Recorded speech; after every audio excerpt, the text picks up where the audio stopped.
Hello, happy May 13th. I am Christina Ariza, and I am stepping in for Pastor Caesar. He is out of town this weekend, and so he has asked me to share the message with you today, and I feel honored to be here. Today's message is part of our Follow series, our 5th episode, and the title is Don't Forget the Fine Print. We're diving in a little deeper into the fine print that Jesus and God has created for us as we make the decision to follow Him.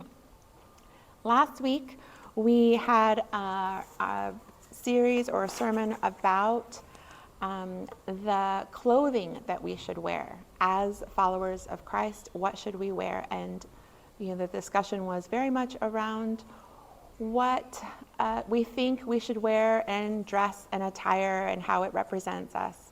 But really, we found that God's instructions were to, Pastor Caesar created what he has an acronym, Chick Flick PG, and it stands for compassion, humility, kindness, forgiveness, love, kindness, patience, and gentleness. That these were really the components of clothing that God has asked us to wear. If you missed any of our episodes, they are all on our website. You can go to our website, wearegracepoint.com, and click the link that says podcast. All of the previous sermons of this series, as well as others, are there. I hope you're able to check them out. So let's go ahead and dive in. As I mentioned, I am here for Pastor Caesar. I am not a preacher at any level, and I am a very ordinary wife, mom, person, and believer, and I hope that I can share this message with you.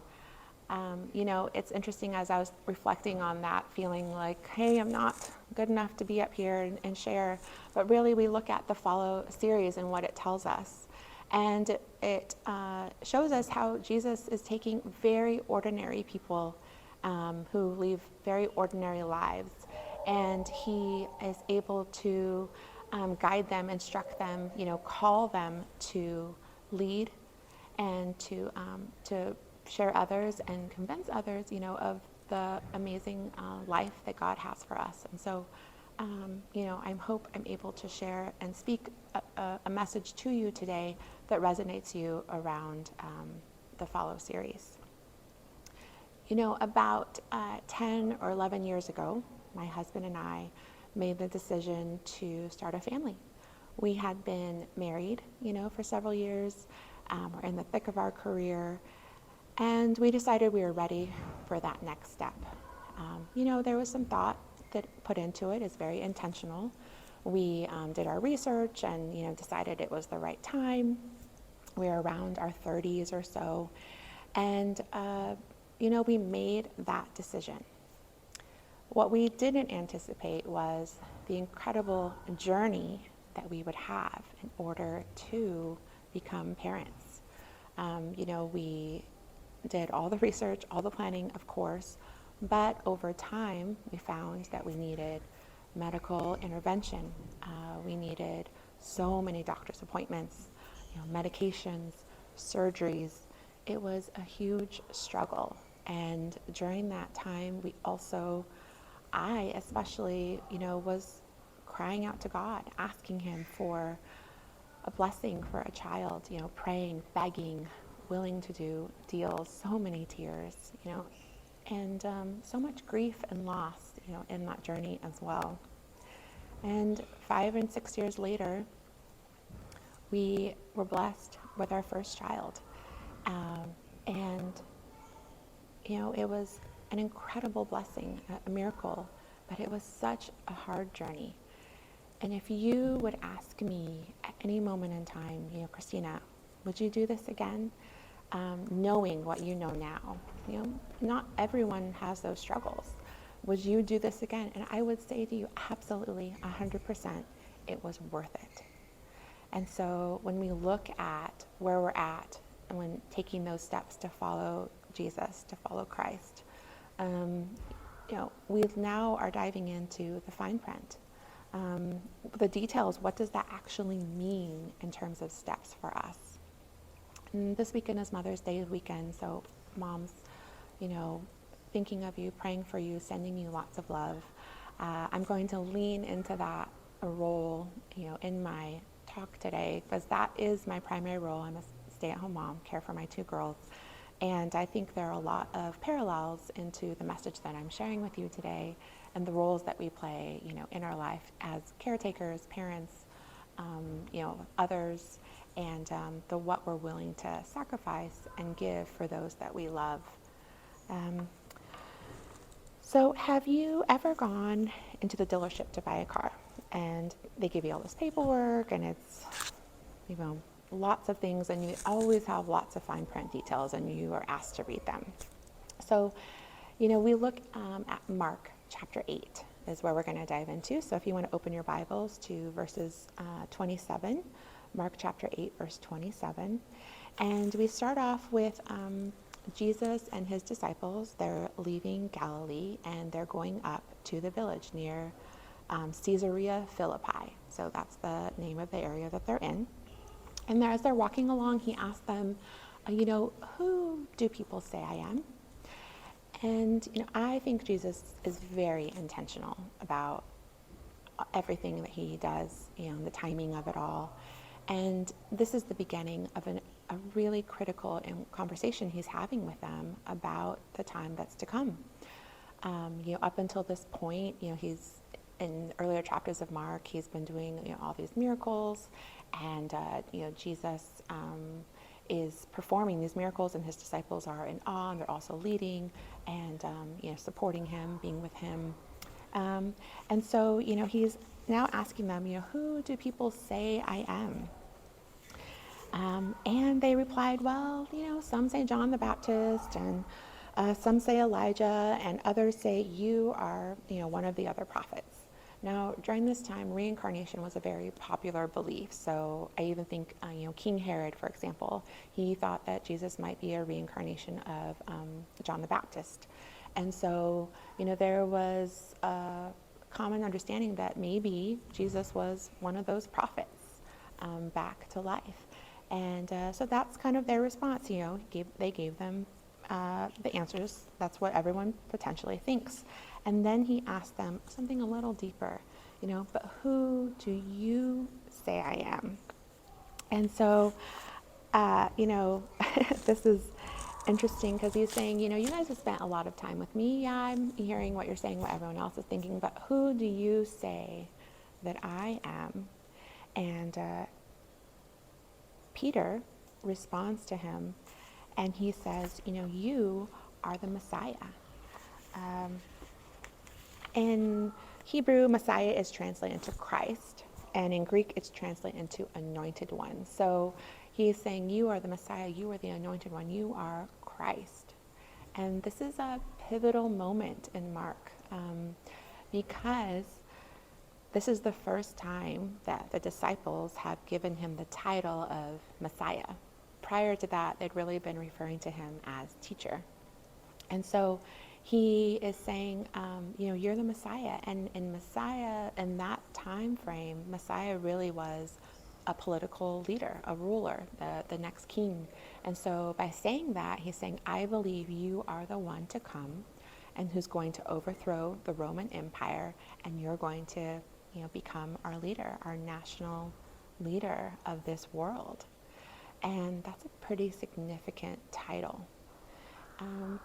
Jesus did not dispute that title. He didn't say anything, and contrary to that, he accepted it because he knew it was true. And so the next verse he says to them, but Jesus warned them not to tell anyone about him.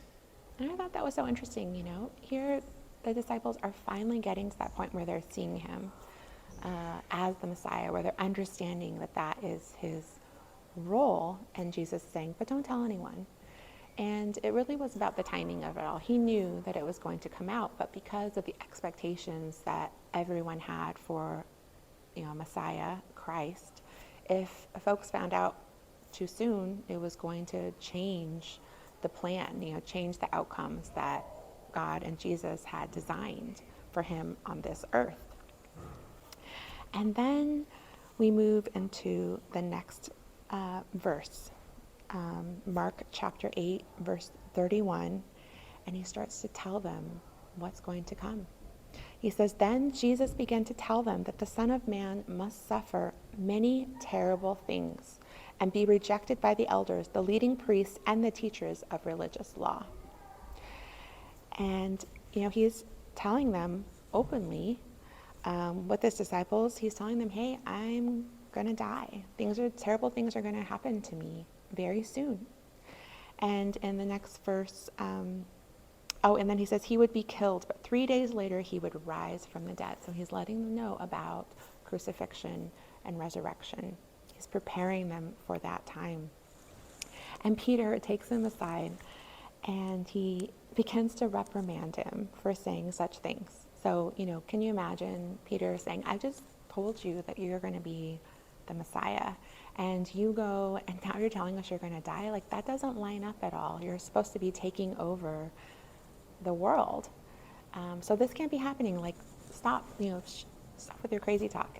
And it kind of reminds me, I don't know if any of you have had that happen to you, where maybe your partner, your spouse, a friend, parent is saying something and you're like stop saying that. It's not we don't want that shared. I've definitely done that to my husband, where, he is actually, just this week, my husband works in self-driving cars, and he is working on artificial intelligence. And he was having a conversation with my mom on the phone, and he's like, talking about life and how artificial intelligence is going to change things and prolong life and health, and letting her know what's to come, or what he thinks is going to come. And while he's on the phone, I'm behind him like, stop saying that, because I didn't want him to offend my mom, who's very much about become more conservative, and just thinks it's kind of scary. And so it just totally reminded me of those moments when we have, where we go and tell people stop talking. And so that Peter is telling Jesus hey, don't be saying those things right now. And Jesus turns around and he looks at his disciples and he reprimands Peter, and he's pretty harsh, actually. He says, "Get away from me, Satan," he said. "You are seeing things merely from a human point of view, not from God's." And,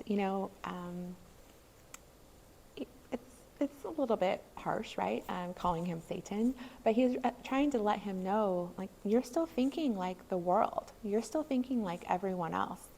You are acting like a religious person. You're acting like, folks, the righteous people, the righteous leaders, not a Jesus follower.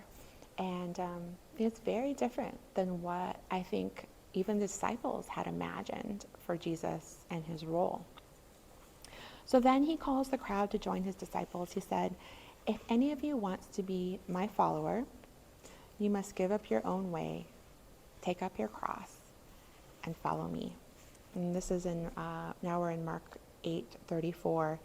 And I'm going to repeat that because, we've heard this before. You want to be a follower, you must give up your own way, take up your cross, and follow me.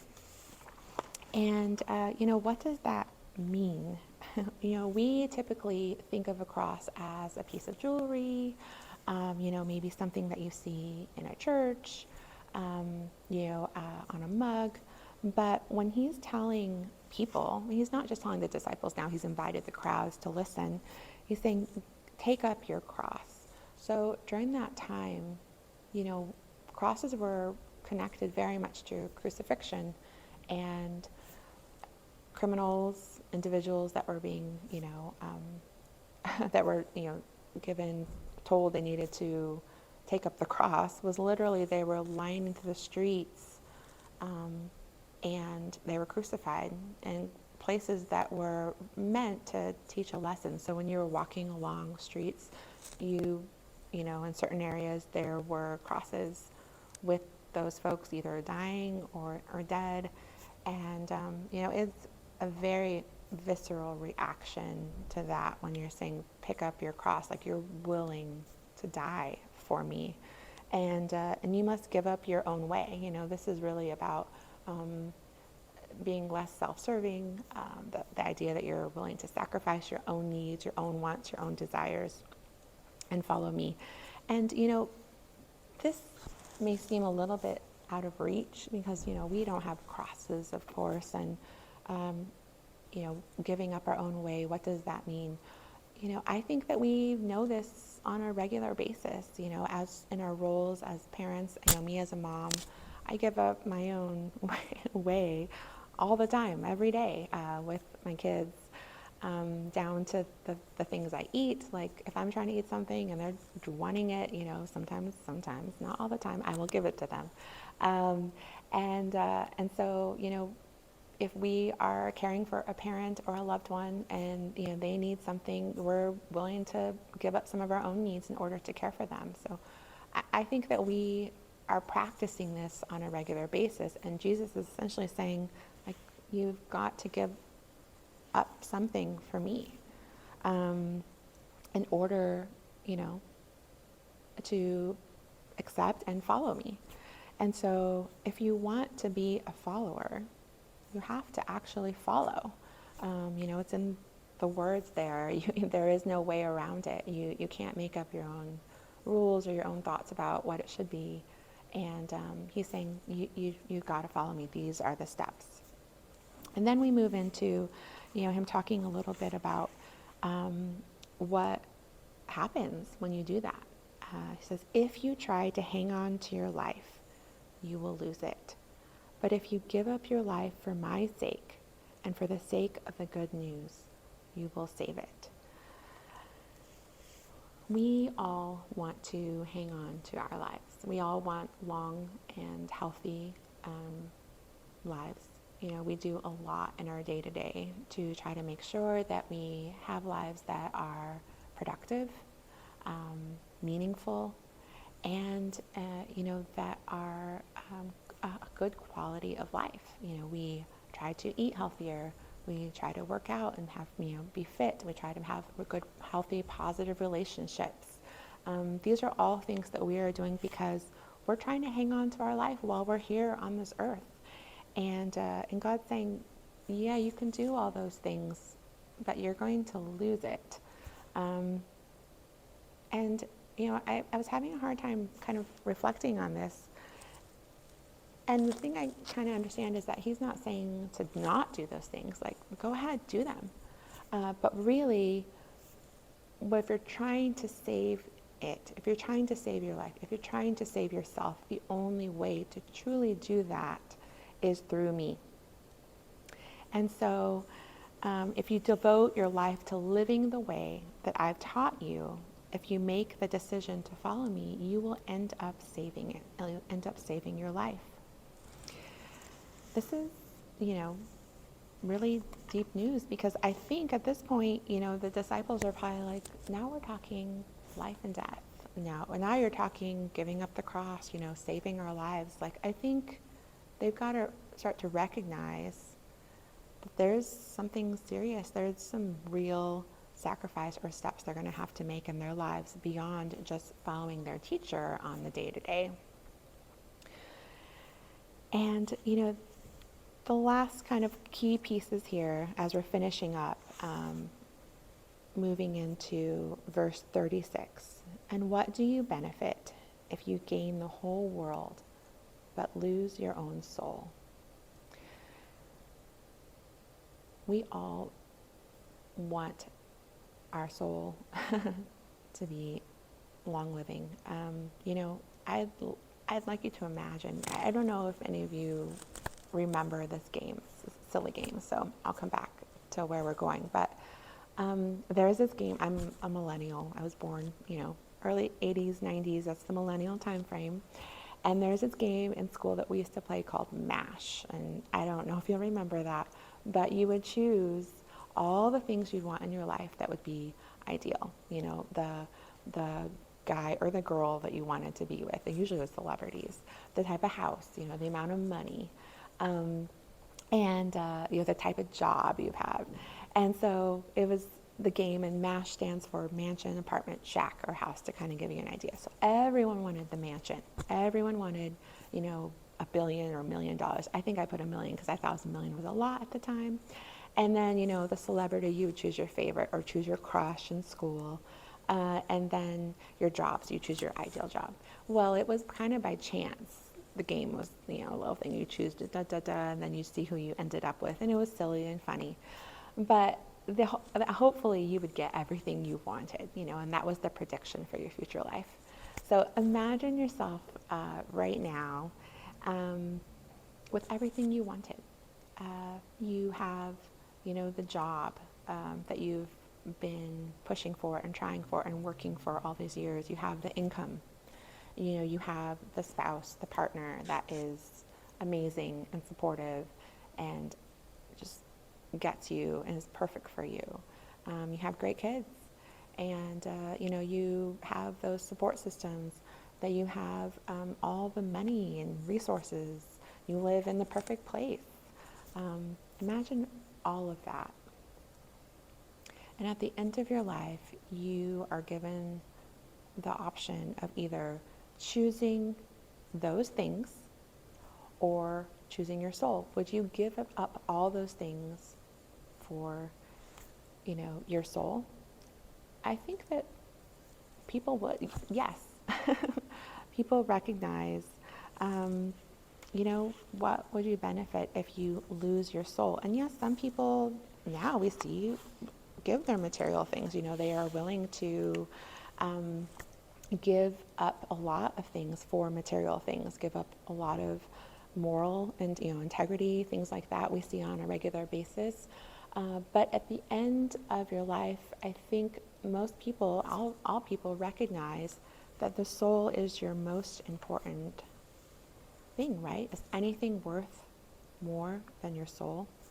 You consider your soul to be of greater value than anything else. And we would be willing to sacrifice and give whatever in order to have your soul. And really, Jesus is saying that. He's saying, is anything worth more than your soul? Verses 37 here. And then he moves into 38. If anyone is ashamed of me and my message in these adulterous and sinful days, the Son of Man will be ashamed of that person when he returns in the glory of his Father with the holy angels. There will be people that are ashamed to be connected because they know it will cost them some other stuff, perhaps connected to Jesus, connected to God as a follower. But there is a day where we'll have to put it on the table, all on the table. We don't know when that day will be. And there's a lot of good things that will happen when you make the decision to follow Jesus. But, and here's the fine print, salvation is free, but following Jesus will eventually cost you something. And let me say that again. Salvation is free, but following Jesus will eventually cost you something. There will be a cost. In the same way that we made the decision to have a family, to start a family, we did not realize the cost that there would be. And yet, it is worth it. We were willing to do it, would do it again. The sacrifice is worth it. And so there will be a cost eventually.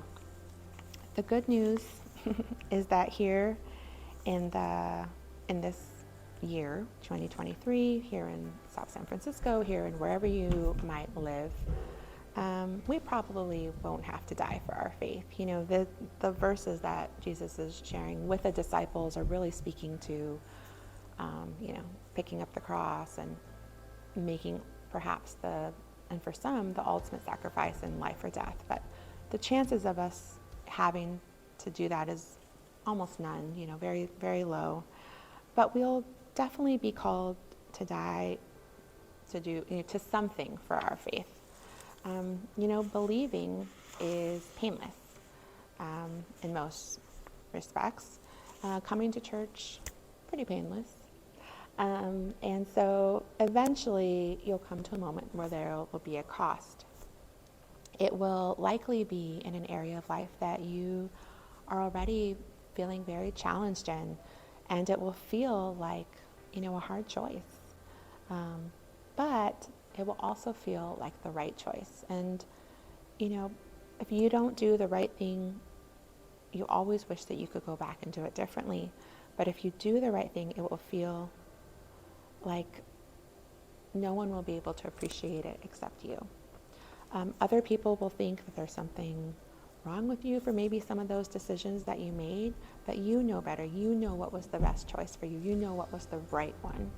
And Jesus, followers will tell you that when those moments come, whatever they may be, whether it be, leaving a job or leaving family or making the decision to take on a new leadership role, maybe, a ministry role, giving, of yourself, perhaps in living a more simpler life so that you can take some of those resources and give them, to mentor, whatever it may look like. When those moments come, because there won't just be one, you will walk away with it knowing who you belong to, and your faith will grow. And most of us don't need to worry about that right now. You're probably, not in the midst of it. The time will come, and, with prayer, you'll be ready, you'll have the support of your church, family, and you'll do the right thing, and you'll have a story to tell. But there are some of you sitting here, and I don't know, what that may look like, but because you are sitting here with that decision on your mind. You are right in it. You're trying to make that decision right now. Your faith is being tested. And you're feeling that pressure to do something, to say something, to start something, to quit something, to give something up. And you know what you're supposed to do. And people will try to talk you out of it, and you will try to talk yourself out of it, because we do that all the time with hard decisions. But you don't know what hangs in the balance of your decision in that moment, on that issue, in that situation to follow. And I hope that you can feel reassured that the decision you make will be the right one for yourself, and that you will grow and benefit from it, and you will save your soul.